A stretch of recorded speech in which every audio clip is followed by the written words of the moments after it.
ಪಾರ್ವತಿ, ನಾವಿಬ್ಬರು ಚಿಕ್ಕಂದಿನಿಂದಲೇ ಕೂಡಿ ಆಡಿದ ಗೆಳತಿಯರು.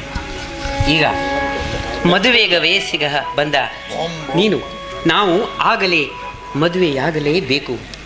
ಇದು ಸ್ತ್ರೀ ಕುಲದ ನೀತಿ ನಿಯಮ. ನೋಡ್ ಸೀತಾ, ನೀನು ಹೇಳ್ತಾ ಇರೋ ಮಾತೇನು ಸತ್ಯನೇ. ಆದರೆ ನಿಮ್ಮಣ್ಣ ಹಣವಂತ, ಬೇಕಾದಷ್ಟು ವರದಕ್ಷಿಣೆ ಕೊಟ್ಟು ನಿನ್ನ ಮದುವೆ ಮಾಡ್ತಾರೆ. ಆದರೆ ನಾನು ಯಾರೂ ದಿಕ್ಕಿಲ್ಲದೆ ಇರೋ ಅನಾಥ ಹೆಣ್ಣು, ವರದಕ್ಷಿಣೆ ಇಲ್ಲದೆ ಈಗಿನ ಕಾಲದಲ್ಲಿ ನನ್ನನ್ನು ಯಾರೇ ಮದುವೆ ಆಗ್ತಾರೆ ಹೇಳು? ಹೇ ಭಾರತಿ, ನಿನ್ನ ಮಾವ ಹಣವಂತ ನಿನ್ನನ್ನು ಖಂಡಿತ ಇಲ್ಲ, ಅವನೊಬ್ಬ ನರ ರಾಕ್ಷಸ. ಅವನು ನನ್ನ ಖಂಡಿತವಾಗ್ಲೂ ಮದುವೆ ಆಗೋದಿಲ್ಲ. ಅವನು ನನ್ನನ್ನು ಮದುವೆ ಆಗ್ತಾನಂತ ನೀನು ಅಂದ್ಕೊಂಡಿದ್ರೆ ಅದು ನಿನ್ನ ಭ್ರಮೆ. ಆದರೆ ನೀನು ಮನಸ್ಸು ಮಾಡಿದರೆ ನನ್ನ ಮದುವೆ ಮಾಡ್ಬೋದು. ನನ್ನ ಆಸೆನ ನೆರವೇರಿಸ್ತೀಯ ನೀನು? ನೋಡು ಭಾರತಿ, ನನ್ನ ಗೆಳತಿಯ ಬಾಳಿನಲ್ಲಿ ಸಹಾಯವಾಗುವುದಾದರೆ ನಾನೇಕದನ್ನು ಇಲ್ಲ ಅಂತ ಹೇಳಲಿ. ನನ್ನಿಂದ ಏನಾಗಬೇಕು ಬೇಗ ಹೇಳು. ನೋಡಿ ಸೀತಾ, ನಾನು ಈಗ ಹೇಳ್ತಾ ಇದ್ದೀನಿ ಅಂತ ನೀನು ನನ್ನನ್ನು ತಪ್ಪಾಗಿ ಅರ್ಥ ಮಾಡ್ಕೋಬಾರ್ದು.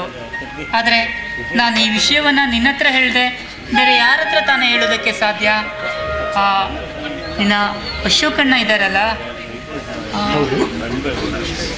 ಅವರನ್ನು ನಾನು ಇಷ್ಟಪಡ್ತಾ ಇದ್ದೀನಿ. ನೀನು ಮನಸ್ಸು ಮಾಡ್ರೆ, ನಮ್ಮಿಬ್ಬರ ಜೀವನ ಒಂದುಗೂಡಿಸಿದ್ರೆ ನನ್ನ ಬದುಕು ಹಸನಾಗಿ ಸಾಗೋದಕ್ಕೆ ಸಾಧ್ಯ. ತಂಗಿ, ದೇವಸ್ಥಾನಕ್ಕೆ ಹೋಗಿ ಬರ್ತೆ ಅಂತ ಹೇಳಿದವಳು ಈ ನಡು ದಾರಿಯಲ್ಲಿ ನಿಂತುಕೊಂಡು ಈ ಭಾರತೀಯ ಜೊತೆ ವರದಕ್ಷಿಣೆ ಬಗ್ಗೆ ಮಾತಾಡ್ತಿದ್ಯಲ್ಲ, ಏನಮ್ಮ ಇದು? ಅಣ್ಣ, ನೀನೊಂದು ಕೆಲಸ ಮಾಡಬೇಕು. ತಂಗಿ, ನೀನು ಹೇಳಿದ ಮೇಲೆ ಈ ಅಣ್ಣ ಯಾವ ಕೆಲಸನಾದ್ರೂ ಮಾಡ್ತಾನಮ್ಮ. ಭಾರತಿ ಕೈತಾರೆ ಅಣ್ಣ, ಕೈತಾರಣ್ಣ. ಸೀತಾ, ನೋಡಣ್ಣ, ಈ ಬಡ ಭಾರತೀಯ ಕೊರಳಿಗೆ ಕರಿಮಣಿ ಸರ ಕಟ್ಟಿ ನಿನ್ನ ಬಾಳ ಸಂಗಾತಿಯನ್ನಾಗಿ ಮಾಡಿಕೊಳ್ಳಬೇಕು. ಇದೇ ನೀನು ಮಾಡುವ ಕಾರ್ಯ. ತಂಗಿ, ಚಿಕ್ಕಂದಿಲಿಂದಲೂ ನೀನು ನಿನ್ನ ಸಂತೋಷವನ್ನು ಬಯಸದೆ ಈ ಮನೆಯ ಶ್ರೇಯಸ್ಸಿಗಾಗಿ ದುಡಿದವಳಮ್ಮ. ನನ್ನ ಅಣ್ಣಂದಿರು ಸುಖವಾಗಿರಬೇಕು, ಈ ಸಮಾಜದಲ್ಲಿ ಅವರಿಗೆ ಒಳ್ಳೆಯ ಗೌರವ ಮರ್ಯಾದೆ ಸಿಗಬೇಕು, ನನ್ನ ಅಣ್ಣಂದಿರು ಈ ಸಮಾಜಕ್ಕೆ ಮಾದರಿಯಾಗಿರಬೇಕೆಂದು ಹಲವಾರು ಆಸೆಯನ್ನು ಕಟ್ಟುಕೊಂಡು ಈ ಮನೆಯ ಶ್ರೇಯಸ್ಸಿಗಾಗಿ ದುಡಿದವಳಮ್ಮ ನೀನು. ಹಾಗಿರುವಾಗ ಈ ನಿನ್ನ ತೀರ್ಮಾನದಲ್ಲಿ ಈ ನಿನ್ನ ಅಣ್ಣನ ಭವಿಷ್ಯವಿದೆ ಎಂದು ತಿಳಿದು ನಾನು ಇವಳನ್ನು ನನ್ನ ಬಾಳ ಸಂಗಾತಿಯನ್ನಾಗಿ ಮಾಡ್ಕೊಳ್ತೇನಮ್ಮ. ಅಣ್ಣ,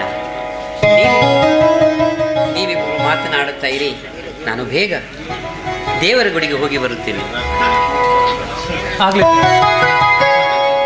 ಅಲ್ಲ, ಅಂತೂ ನಿಮ್ಮ ತಂಗಿಯ ಮಾತಿಗೆ ಬೆಲೆ ಕೊಟ್ಟು ನನ್ನಂಥ ಬಡ ಹೆಣ್ಣನ್ನ ವರದಕ್ಷಿಣೆ ಇಲ್ಲದೆ ಮದುವೆ ಆಗೋದಕ್ಕೆ ಒಪ್ಕೊಂಡ್ರಲ್ಲ. ನಿಜವಾಗ್ಲೂ ನಿಮ್ಮಂಥ ಯುವಕರು ಈ ನಮ್ಮ ಸಮಾಜದಲ್ಲಿ ನೂರಾರು ಜನ ಆದರೂ ಇದ್ದಿದ್ದರೆ ವರದಕ್ಷಿಣೆಯನ್ನ ಈ ಸಮಾಜದಿಂದ ಒತ್ತು ಓಡಿಸಬಹುದು. ಹೌದು ಭಾರತಿ, ವರದಕ್ಷಿಣೆ ವರೋಪಚಾರವೆಂದು ಹೆಣ್ಣು ಹೆತ್ತವರ ಗೋಣು ಕತ್ತರಿಸಿ ದರಿದ್ರ ದುಡ್ಡನ್ನು ತಿನ್ನುವ ದುಷ್ಟ ಜನರೇ ತುಂಬಿದ್ದಾರಮ್ಮ ಈ ಸಮಾಜದಲ್ಲಿ. ಈ ಅನಷ್ಟ ಸಂಪ್ರದಾಯಕ್ಕೆ ಮಾನವಂತ ಮನೆಯ ಹೆಣ್ಣು ಮಕ್ಕಳು ಕೈಯಲ್ಲಿ ಖಡ್ಗವನ್ನು ಹಿಡಿದು ವರದಕ್ಷಿಣೆಯನ್ನು ಕೇಳುವ ಲುಚ್ಚಾನನ ಮಕ್ಕಳನ್ನ ಕೊಚ್ಚಿ ಕೊಚ್ಚಿ ಹಾಕಿದಾಗಲೇ ಈ ಪದ ನಿರ್ನಾಮವಮ್ಮ ಈ ಸಮಾಜದಲ್ಲಿ ನಿರ್ನಾಮ. ಹೌದು, ಯಾಕೆ ಅಂದರೆ ಯಾರೂ ದಿಕ್ಕಿಲ್ದಿರೋ ಒಂದು ಹೆಣ್ಣಿನ ಬಾಳಿಗೆ ಬೆಳಕಾಗಿ ಬಂದ್ರಲ್ಲ. ನಿಜವಾಗ್ಲೂ ನನ್ನ ಪಾಲಿಗೆ ನೀವೇ ಪರಮೇಶ್ವರ. ನಿಮ್ಮನ್ನೇ ಬಯಸಿ ಬಂದಿರೋ ಭ್ರಮರ ನಾನು. ಭಾರತಿ, ನಾನೇ ಸ್ವರ್ಗವೆಂದು ಭ್ರಮಿಸಿ ಬಂದ ಭ್ರಮರ ನೀನಾದರೆ ನೀನು ನನಗೆ ಬಯಸದೇ ಬಂದ ಭಾಗ್ಯ ಕಣೆ ಅಂದಾಗ ನನ್ನ ನಿನ್ನ ಈ ಕಂಕಣ ಬಲವನ್ನ ದೈವ ಬಲ ಮೀರುವುದೇ ಚಿನ್ನ. ಹೌದು, ಯಾವುದಕ್ಕೂ ನಾವು ಆ ದೇವರಲ್ಲಿ ಪಡ್ಕೊಂಡು ಬಂದಿರಬೇಕು. ಬಹುಶಃ ಆ ದೇವರು ನಮ್ಮಿಬ್ಬರ ಹಣೆಯಲ್ಲಿ, ನಿಮ್ಮ ಹೃದಯದಲ್ಲಿ ನನ್ನ ಹೆಸರನ್ನ ಬರೆದಿರಬೇಕು, ನನ್ನ ಹೃದಯದಲ್ಲಿ ನಿಮ್ಮ ಹೆಸರನ್ನ ಬರೆದಿರಬೇಕು ಅಲ್ಲ? ಇರಬಹುದು.